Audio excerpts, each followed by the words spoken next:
എഴുന്നേറ്റ് നോക്കിയപ്പോഴോ സമയം 6 മണി. അപ്പോഴവനും കൂവുന്നുണ്ടായിരുന്നു.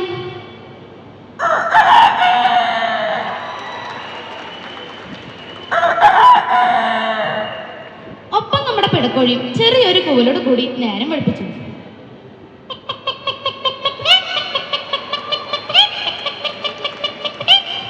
കൂടിനടുത്താണെങ്കിലോ എന്തോ ഞെരുങ്ങുന്ന ശബ്ദം.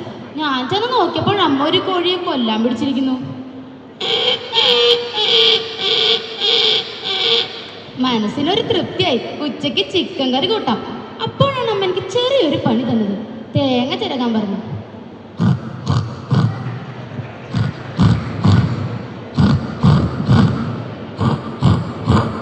ആ സമയത്ത് വീടിനടുത്തുള്ള കടയിൽ തീ പിടിച്ചു. ആകെ ബഹളം.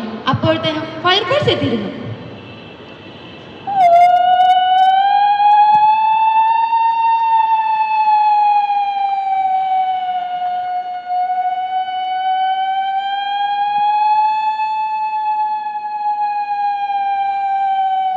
ഈ ആൾക്കൂട്ടമൊക്കെ കണ്ടപ്പോൾ എന്റെ വീട്ടിലെ നായ വെറുതെ കിടന്ന് കുരയ്ക്കാൻ തുടങ്ങി.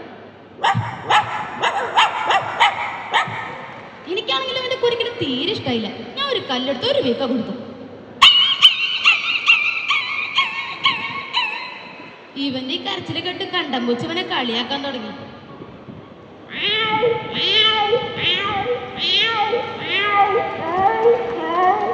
അച്ഛമ്പൂച്ച കളിയാക്കാണ്ട് കുട്ടിപ്പൂച്ചക്ക് പട്ടിയോട് എന്താ ദേഷ്യമുണ്ട്. അവരും തുടങ്ങി.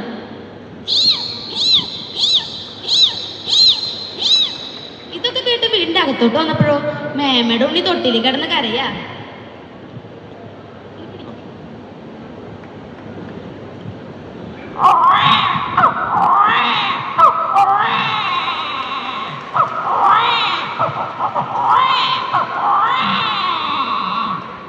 കുറച്ചുനേരം TV കാണാമെന്ന് കരുതി TV ഓണാക്കിയപ്പോഴോ കലോത്സവത്തിന്റെ ഒരു മിമിക്രി ആയിരുന്നു. മാനസാസിന് വന്ദനം. ആദ്യമായി മണലിൽ കൂടെ പോകുന്ന കുതിരക്കുളമ്പടി.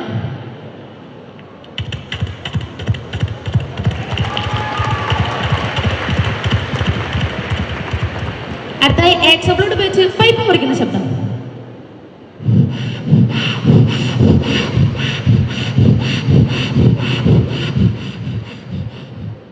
അടുത്തായി ഉത്സവപ്പറമ്പിൽ കാണുന്ന വെടിക്കെട്ടിന്റെ ശബ്ദം.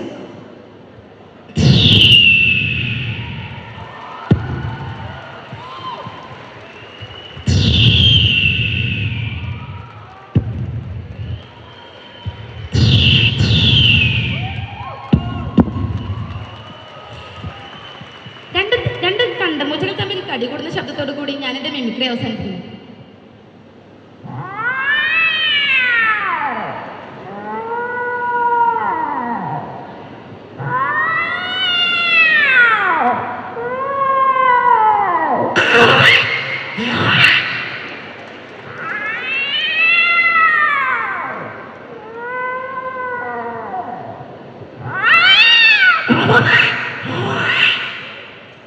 നല്ലൊരു കൈ കൊടുക്കാൻ നോക്കുന്ന എനിക്ക്.